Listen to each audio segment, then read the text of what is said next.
Yes, Assalamu alaikum students. I hope so you will be fine by the grace of Allah Almighty.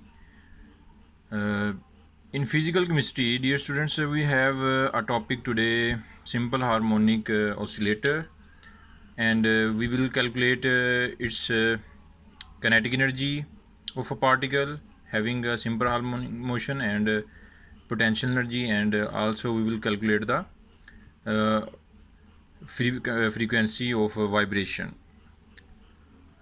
So let's start our topic. First of all, we will discuss its application, its definition. An oscillatory motion under a retarding force proportional to the amount of displacement from mean position or an equilibrium position. Student हमारे पास pendulum है, simple pendulum है, ठीक है, harmonic oscillator है। तो इसमें ये Bob है इसकी, ठीक है, जो मूव कर रही है, टू एंड फ्रो इसका मोशन है, ठीक है। तो ये जो है मीन पोजीशन है, ठीक है, मीन पोजीशन है जिसको हमने एम से जो है रिप्रेजेंट कर दिया। तो ये जो मेटेलिक बॉब है ये मूव कर रही है, ठीक है, और वाइब्रेटरी टू एंड फ्रो इसका मोशन है।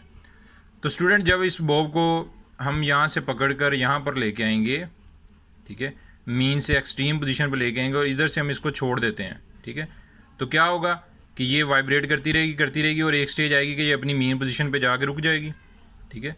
तो इसी तरह जब हमने इसको यहाँ से हम इसको पकड़ कर यहाँ पर लेके आए एक्सट्रीम पोजीशन पे, तो जो इसके अंदर एक फोर्स लग रही है जो इसको दोबारा इसकी मीन पोजीशन पे ले जाने के पर मजबूर कर रही है, वो क्या है? रिस्टोरिंग फोर्स, ठीक है। तो उसको हम एफ से डिनोट करते हैं, जो कि रिस्टोरिंग फोर्स है। ये किसके डायरेक्टली प्रोपोर्शनल है? ये डायरेक्टली प्रोपोर्शनल है किसके? डिस्प्लेसमेंट के। डिस्प्लेसमेंट क्या है कि जो आपने यहाँ से लेकर यहाँ तक इसे मूव करवाया, डिस्टेंस कवर किया, ठीक है। तो ये जितना आप ज़्यादा इसको मूव करवाएंगे उतना रिस्टोरिंग फोर्स ज़्यादा लगेगी टुवर्ड द मीन पोजीशन। तो स्टूडेंट यहाँ पर हम अगर देखें कि एक्सेलरेशन की डायरेक्शन जो है वो टुवर्ड मीन पोजीशन है, डिस्प्लेसमेंट हमारी जो है वो राइट साइड पे है, ठीक है। तो इसका मतलब क्या हुआ कि ये एक दूसरे के ऑपोजिट जो हमारे पास अगर हम इसका प्रोपोर्शनलिटी साइन ख़त्म करें तो नया कांस्टेंट आएगा -x, ठीक है। साथ साइन माइनस का लग गया। ये क्या बता रहा है साइन माइनस का? कि ये जो रिस्टोरिंग फोर्स है, ठीक है, डिस्प्लेसमेंट के ऑपोजिट डायरेक्शन में है, ठीक है। तो अगर हम इसको डिस्प्लेसमेंट इस तरफ को करवा रहे हैं, ठीक है, जिस तरह यानी कि अगर हम राइट साइड पे बॉब को लेके जा रहे हैं, डिस्प्लेसमेंट इसकी राइट साइड पे हो रही है, ठीक है, तो इसको रिस्टोरिंग फोर्स लग रही है toward left side, toward mean position. तो इनकी डायरेक्शन क्या है? ऑपोजिट है, तो इसलिए माइनस साइन आ गया, ठीक है। तो ये F is equal to -kx। So this expression is called Hooke's law, ठीक है, या this expression is derived from Hooke's law. तो आगे हम इसको मज़ीद फर्दर डिस्कस करते हैं। तो इसमें एक और बात इसमें बताता चलूँ कि जो पार्टिकल मूव कर रहा है टू एंड फ्रो, ठीक है, having a simple harmonic motion, having both kinetic energy and potential energy, ठीक है। The particle having a simple harmonic motion will contain two type of energy, potential energy and kinetic energy. तो अब हम in potential और kinetic energy को discuss करते हैं कि ये कैसे वेरी करती हैं। तो स्टूडेंट जब हमारे पास मेटालिक बॉब यहाँ पर आया तो ये 1 सेकंड के लिए रुकेगा, इसमें थोड़ा सा वक्फा आएगा, पाज आएगा इसकी मोशन में, फिर ये मूव करने लग जाएगा दोबारा मीन पोजीशन की तरफ। तो इसका मतलब क्या है कि जैसे ही ये मैक्सिमम डिस्प्लेसमेंट इसने कवर की, मैक्सिमम डिस्टेंस पे चला गया फ्रॉम मीन पोजीशन, तो यहाँ पर इस पोजीशन एक्सट्रीम पोजीशन पे जाके इसकी पोटेंशियल एनर्जी मैक्सिमम होगी, ठीक है। तो पोटेंशियल एनर्जी होती क्या है? ड्यू टू पोजीशन, ठीक है। जब ये मीन पोजीशन से मैक्सिमम डिस्टेंस पे चला गया तो यहाँ पर एक लम्हे के लिए रुका, काइनेटिक एनर्जी ज़ीरो हो गई, वेलोसिटी ज़ीरो हो गई, एक्सट्रीम पोजीशन पे काइनेटिक एनर्जी ज़ीरो हो गई, लेकिन पोटेंशियल एनर्जी मैक्सिमम है। और लेकिन जैसे ही ये मीन पोजीशन की तरफ आया, यहाँ पर क्या होगा कि यहाँ पर जो इसकी वेलोसिटी तो ज़ीरो नहीं होनी, लेकिन अब मीन पोजीशन पे आ गया, अब इसकी पोटेंशियल एनर्जी ज़ीरो हो गई, काइनेटिक एनर्जी मैक्सिमम होगी। जैसे ही ये दोबारा एक्सट्रीम पोजीशन पे गया, फिर एक लम्हे के लिए रुका, वेलोसिटी ज़ीरो हुई, किनेटिक एनर्जी ज़ीरो, लेकिन पोटेंशियल एनर्जी मैक्सिमम। तो स्टूडेंट हम इसकी पोटेंशियल और किनेटिक एनर्जी को कैलकुलेट करेंगे। तो सबसे पहले हम डिस्कस करते हैं इसकी पोटेंशियल एनर्जी, ठीक है, इसकी पोटेंशियल एनर्जी को कैलकुलेट करते हैं, फिर हम इसकी किनेटिक एनर्जी को करेंगे और फिर हम इसका फ्रीक्वेंसी ऑफ वाइब्रेशन को कैलकुलेट करेंगे। तो students, as we know that the potential energy is the amount of work done, ठीक है। तो if we take small work done F d x, ठीक है, तो एफ डी एक्स हमारे पास क्या है कि स्मॉल वर्क डन, यानी कि अगर हमारे पास पार्टिकल जो है उसने कोई डिस्टेंस कवर किया है, ठीक है, तो पार्टिकल उसकी कोई ना कोई पोटेंशियल एनर्जी जैसे मीन पोजीशन से थोड़ा सा डिस्प्लेस हुआ मेटालिक बॉब, तो उसने कोई वर्क डन किया, वो उसकी पोटेंशियल एनर्जी कहलाएगी। तो हम क्या करेंगे, स्मॉल डिस्टेंस के लिए थोड़ा सा अगर डिस्टेंस कवर हो, ठीक है, यहाँ से लेकर अगर वो यहाँ तक आया है, ठीक है, पार्टिकल, ठीक है, फिर हमारे पास यहाँ से लेकर वो यहाँ तक गया, फिर उसने वो यहाँ तक चला गया, ठीक है, तो ये थोड़ा थोड़ा डिस्टेंस होता है, इसको हम dx से रिप्लेस करेंगे और स्मॉल वर्क डन की जो इंटीग्रेशन कर देंगे, लिमिट लगा देंगे, तो वो मैथमेटिक में आप लोगों ने को पढ़ा होगा आपने कि जब हम स्मॉल वर्क डन कैलकुलेट करेंगे, फिर हम इंटीग्रेट करके उससे टोटल वर्क डन में कन्वर्ट कर देंगे और वो हमारे पास टोटल पोटेंशियल एनर्जी आ जाएगी। तो इसी तरह ये हमारे पास आ गया स्मॉल वर्क डन, ठीक है, एफ डी एक्स। ये माइनस साइन क्या रिप्रेजेंट कर रहा है कि जो फोर्स है, रिस्टोरिंग फोर्स है, वो डिस्प्लेसमेंट के ऑपोजिट साइड पे है, ठीक है, जो रिस्टोरिंग फोर्स है वो डिस्प्लेसमेंट की ऑपोजिट साइड पे है। तो एफ डी एक्स, ठीक है, तो ये हमारे पास वर्क डन होता है, तो ये माइनस साइन, तो ये लिमिट हमने लगा दी कि मीन पोजीशन से वो एक्सट्रीम की तरफ जा रही है, ठीक है, मीन पोजीशन से एक्सट्रीम पोजीशन की तरफ आपका पार्टिकल जा रहा है, तो हमने टोटल वर्क डन कैलकुलेट करना है, ठीक है। ये है स्मॉल वर्क डन, यानी कि मीन से एक्सट्रीम के दरमियान कोई छोटा सा पॉइंट लिया होगा हमने, ठीक है। तो ये हमने इसकी, अब हम इसको इंटीग्रेट करेंगे। तो जैसा कि यहाँ पर पोटेंशियल एनर्जी है, हमारे पास इंटीग्रेशन है, फोर्स की वैल्यू हमने क्या लगा दी, माइनस के एक्स। माइनस के एक्स हमने कहाँ से ली थी, हुक्स लॉ से ली थी वैल्यू, ठीक है।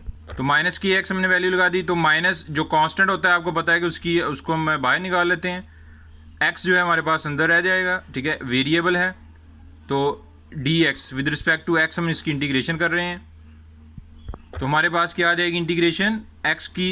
तो आपको पता है कि हम एक्स जो भी हमारे पास वेरिएबल हो उसकी पावर में एक ऐड करके उसी पे डिवाइड कर देते होते हैं, तो इंटीग्रेशन आ गई x square by 2 0 to x, ठीक है। तो यहाँ पर हमारे पास जब हम लिमिट पुट करेंगे, अब हमने लिमिट पुट करनी है, तो इसी जो आंसर आया इंटीग्रेशन का उसी में अपर पुट करेंगे, माइनस फिर उसी में लोअर, तो 0 पुट किया माइनस, ठीक है, 0 स्क्वायर बाई 2, तो ये सारा फैक्टर 0 हो गया, तो हमारे पास क्या आ गया के एक्स स्क्वायर बाई 2।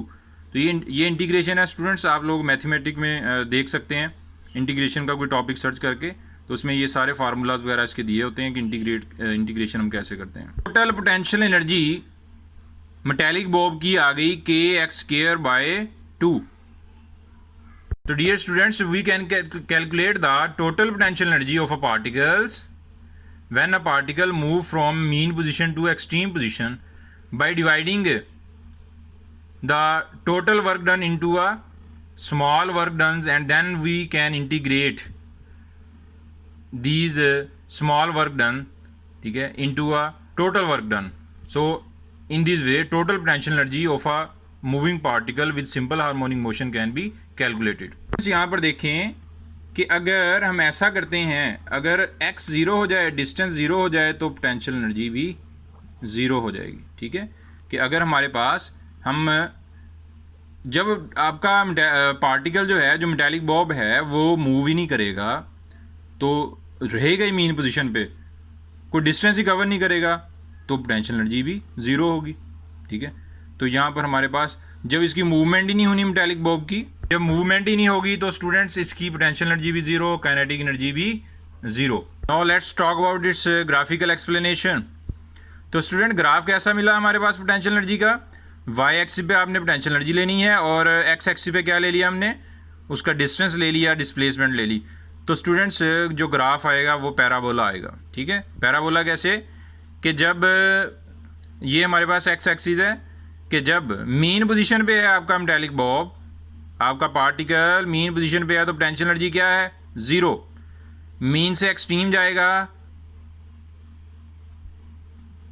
तो पोटेंशियल एनर्जी मैक्सिमम।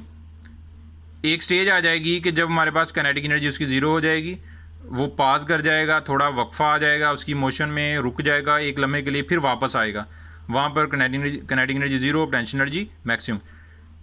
फिर आया मीन पोजीशन पे 0 और फिर जाएगा एक्सट्रीम पे तो पोटेंशियल एनर्जी मैक्सिमम। तो इसका ग्राफ जो आएगा वो कैसा आएगा, पोटेंशियल एनर्जी का parabola. Let's talk about the vibrational frequency of simple harmonic oscillator. तो स्टूडेंट, क्योंकि मेटेलिक बॉब जो है वो पार्टिकल हमारा जो है वो टू एंड फ्रो मोशन में है, और जब वो मोशन में होगा तो हम उसके ऊपर न्यूटन सेकंड लॉ लगा सकते हैं, ठीक है।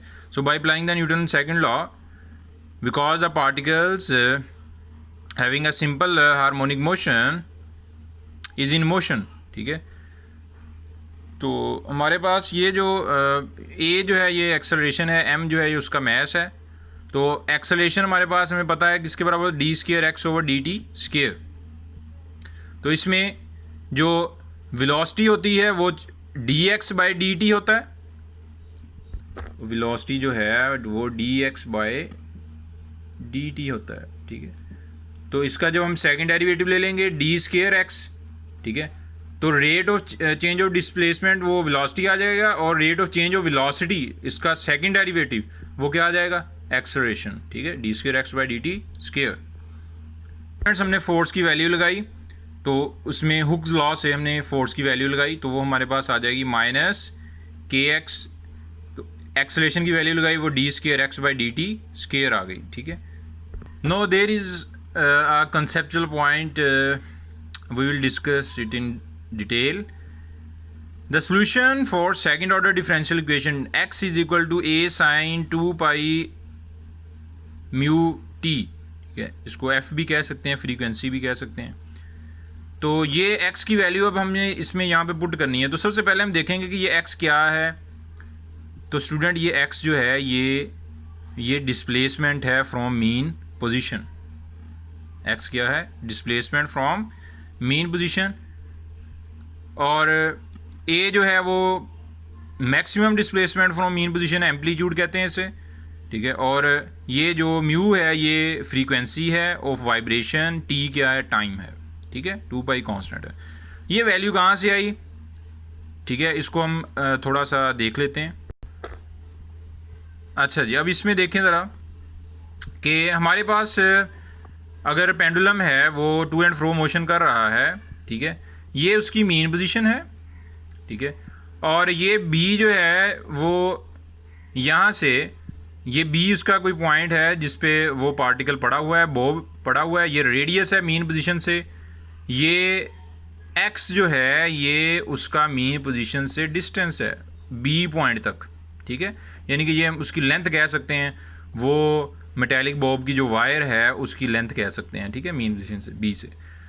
तो स्टूडेंट यहाँ पर हमारे पास जब हमने क्या किया कि यहाँ से पार्टिकल को मूव करवा के ले गए कहाँ पर, सी पे, ठीक है, समझ लें कि हम मीन पोजीशन ये थी तो हम उसको यहाँ से एक्सट्रीम पोजीशन पे ले गए हैं, ठीक है।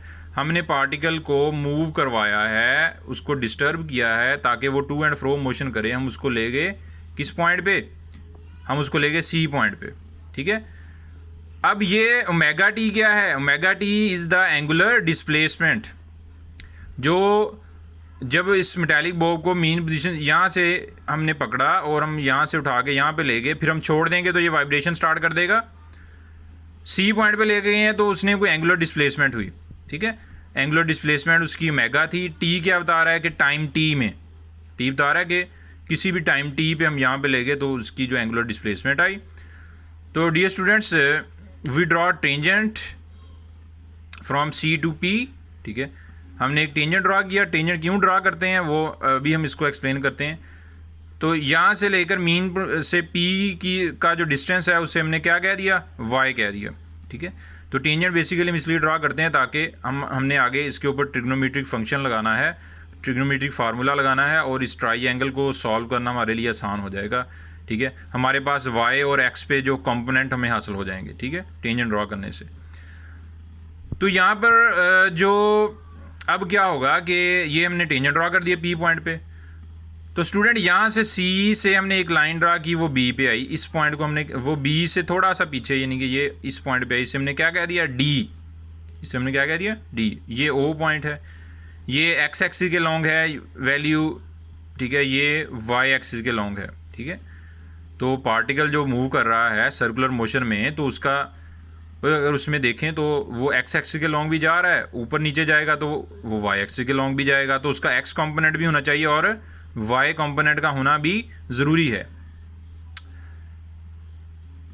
अब इसके बाद यहाँ पर हमारे पास हमने क्या किया, इस ट्राइएंगल को कंसीडर कर लेना है। ये ट्राइएंगल क्या है, ठीक है। ये ट्राइएंगल हमारे पास है ओ डी सी, ठीक है। तो dear student, O D C जो ट्राइएंगल है, इसमें साइन थीटा किसके बराबर होता है, परपेंडिकुलर बटा हाइपोटेन्यूज, ठीक है। तो परपेंडिकुलर हमारे पास क्या है, C D, C D. Hypotenuse क्या है, ओ सी, ठीक है। अब वैल्यूज पुट करनी है। गौर करें तो जो परपेंडिकुलर है सी डी, तो सी डी का वर्टिकल जो डिस्टेंस है वो क्या बन रहा है, y, ठीक है। तो हम y की वैल्यू इसमें क्या करेंगे, पुट कर देंगे सी डी की जगह। अब ओ सी क्या है, ओ सी अगर गौर करें तो ओ सी रेडियस नहीं है। तो स्टूडेंट ये है ओ सी जो है, ये बेसिकली अगर गौर करें तो ये तो रेडियस है। और रेडियस सर्कल, और जो भी रेडियस क्या होता है, मीन पोजीशन से सेंट्रल पॉइंट से कोई मैक्सिमम डिस्टेंस होता है, ठीक है। तो इसका मतलब क्या है कि मीन पोजीशन से मैक्सिमम डिस्टेंस सी तक, ठीक है, जो कि रेडियस है, वो क्या कहलाएगा, एम्पलीट्यूड। उसे हम क्या कहेंगे, एम्पलीट्यूड। तो एम्पलीट्यूड को हमने किससे रिप्लेस कर दिया, ए से। तो ओ सी मैक्सिमम डिस्टेंस कॉल्ड एम्पलीट्यूड। तो हमारे पास क्या आ गया, वाई ओवर ए। तो यहाँ पर हमने वाई की वैल्यू रख ली, तो ए इधर जाके मल्टीप्लाई हो जाएगा। तो हमारे पास आ गया y is equal to a sine omega t. तो dear students, we can also put the value of omega angular frequency w is equal to 2 pi f mu, ठीक है। ये हमारे पास बेसिकली फ्रीक्वेंसी ऑफ वाइब्रेशन को show करता है, ठीक है। ओमेगा जो है इसको हम एंगुलर डिस्प्लेसमेंट कह सकते हैं, ठीक है। By putting the value we get y is equal to a sine 2 pi F T या म्यू टी, ठीक है। स्टूडेंट इसमें y क्या है, y है डिस्प्लेसमेंट फ्रॉम मीन पोजीशन, ठीक है। y क्या है, displacement from mean position. a क्या है, maximum displacement from mean position. 2 pi constant है। ये म्यू क्या है, ये है एंगुलर, ये फ्रीक्वेंसी ऑफ वाइब्रेशन। t क्या है, टाइम के कितने टाइम में आपका पार्टिकल यहाँ से यहाँ तक गया। तो मेरा ख्याल है कि ये आप लोगों को क्लियर हो गया होगा। चलें जी, अब आगे चलते हैं। तो स्टूडेंट्स यहाँ पर देखें, ये जो इक्वेशन 1 है ना, इसमें हमने डी स्केयर एक्स और डी टी स्केयर की वैल्यू लगानी है, यानी कि एक्स का 2 दफ़ा डेरिवेटिव लेंगे। एक्स क्या है यहाँ पे, वो यहाँ पे एक्स क्या ले रहा है, वो एक्स ले रहा है कि उसमें जो डिस्प्लेसमेंट है, ठीक है, जो displacement from mean position, x क्या है, डिस्प्लेसमेंट फ्रॉम मीन। हमने y से प्रेजेंट किया था, हमने इसको किससे शो किया था, y is equal to a sine. तो आप इसको x कर लें, ठीक है, x से कर सकते हैं क्योंकि ये हमारे पास displacement from mean position x है, तो y कर लें, उसमें कोई ऐसा इशू नहीं है। तो अब हमने x, ये हमारे पास इसका डेरिवेटिव लेंगे। तो स्टूडेंट फर्स्ट डेरिवेटिव लेंगे तो हमारे पास क्या आएगा, तो आपको पता है कि ये हमने पीछे पढ़ा हुआ है, पिछले टॉपिक में मैंने डेरिवेटिव इंटीग्रेशन सारी बताई हुई है, तो आप उसको देख सकते हैं। तो ये एंगल जो है, सबसे पहले साइन की इंटीग्रेशन आ जाएगी कॉज, और फिर एंगल का जो है हमारे पास इसके अंदर एंगल है उसका, सॉरी, साइन का डेरिवेटिव आ जाएगा कॉज, फिर इसका एंगल जो होगा उसका डेरिवेटिव लिया जाएगा। तो 2 पाई म्यू ये कांस्टेंट है, टी का डेरिवेटिव 1 आ जाना है, तो 2 पाई म्यू जो है ये स्टार्ट में आ जाएंगे, ठीक है। और ये ए कांस्टेंट है, ये भी स्टार्ट में आ जाएगा। तो कॉज आ गया और साइन का डेरिवेटिव कॉज आ गया, और ये एंगल जो है उसका वैसे ही रह गया। जो एंगल का डेरिवेटिव लिया था वो शुरू में हम ले आए हैं, ठीक है। अब स्टूडेंट हमने सेकंड डेरिवेटिव लेना है ताकि इसकी वैल्यू निकल आए। जब हम इसका सेकंड डेरिवेटिव लेंगे तो हमारे पास आ जाएगा एक दफ़ा फिर कॉज का डेरिवेटिव, माइनस साइन होता है तो माइनस साइन शुरू में आ गया, साइन का डेरिवेटिव आ गया, और फिर एंगल का आना है तो ये दोबारा मल्टीप्लाई हो जाएंगे ये कॉन्स्टेंट से। तो स्टूडेंट्स इसमें जो हमारे पास ये आपको पता होना चाहिए कि हम फर्स्ट और सेकंड डेरिवेटिव क्यों लेते हैं, मैक्सिमम और मिनिमम वैल्यूज़ जो हैं वो फाइंड करने के लिए किया जाता है सारा कुछ। तो अब ये जो वैल्यू हमारे पास आई, इसको हमने d square x over d t square की वैल्यू किस में पुट कर देनी, इक्वेशन 1 में। By putting the value in equation 1 we get another equation. तो ये हमारे पास आ गई वैल्यू, ठीक है। तो इसमें 2 पाई म्यू टी, ठीक है, और इसको हम थोड़ा सा रीअरेंज करेंगे। तो ये कुछ फैक्टर्स जो हैं उनकी कटिंग हो गई है, ठीक है, और माइनस साइन से कट गया। यहाँ पर फ्रीक्वेंसी ऑफ वाइब्रेशन हमने फाइंड करनी थी, तो ये हमारे पास इसकी वैल्यू आ गई, ठीक है। जब हम इसका स्केयर ख़त्म करेंगे तो स्केयर रूट लेंगे, तो ये हमारे पास वैल्यू। तो इसका मतलब क्या हुआ कि हमारे पास जो ये के क्या है, इसे हम कहते हैं फोर्स कांस्टेंट। क्या कहते हैं? Force constant. एम क्या है? मास ऑफ पार्टिकल, ठीक है। तो इसका मतलब क्या है कि फ्रीक्वेंसी ऑफ वाइब्रेशन किसी भी पार्टिकल की जो सिंपल हार्मोनिक मोशन में हो वो डिपेंड करती है फोर्स कांस्टेंट पे और उसके मैस पे।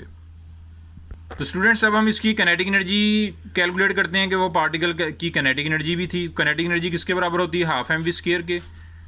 तो इसमें v क्या होता है? वेलोसिटी। तो स्टूडेंट v की वैल्यू हम क्या लेते हैं? dx by dt। तो v बेसिकली होता क्या है? v हमारे पास है rate of change of displacement dx by dt।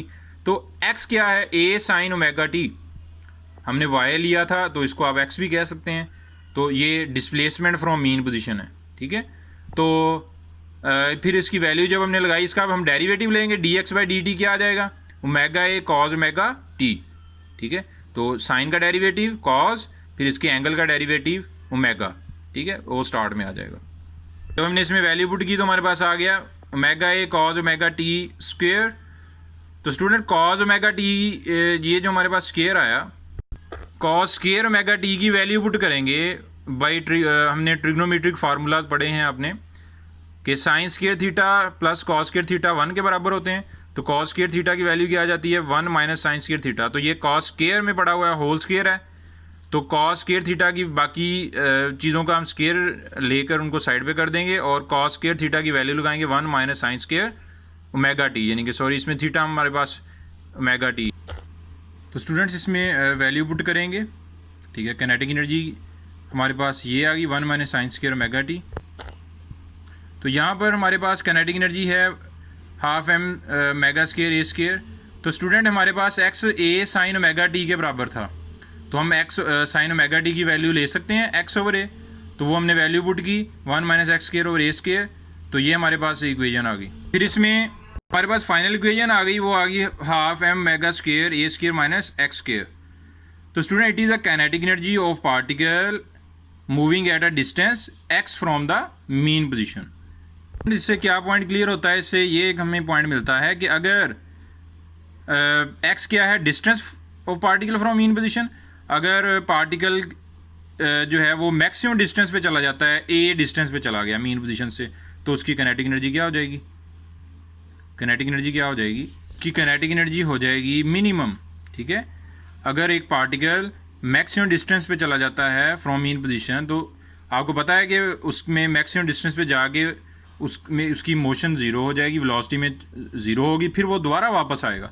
जैसे वेलोसिटी ज़ीरो होगी मैक्सिमम डिस्टेंस पे, तो उसका काइनेटिक एनर्जी क्या हो जाएगी? Zero minimum. लेकिन जब उसकी एक्स की वैल्यू ज़ीरो होगी, जब दोबारा मीन पोजीशन पे आ जाएगा तो उसकी वेलोसिटी वहाँ पे ज़ीरो नहीं होगी, बल्कि पोटेंशियल एनर्जी ज़ीरो हो जाएगी, काइनेटिक एनर्जी मैक्सिमम हो जाएगी। तो स्टूडेंट ये हमारे पास पोटेंशियल एनर्जी, काइनेटिक एनर्जी और फ्रीक्वेंसी वाइब्रेशन था फॉर सिंपल हार्मोनिक ऑसिलेटर, ठीक है। तो इसमें अगर कोई प्रॉब्लम हो तो आप लोग पूछ सकते हैं कमेंट्स में। तो उम्मीद है कि आप लोगों को समझ आ गई होगी। तो अपना ख्याल रखिएगा। अल्लाह हाफिज़।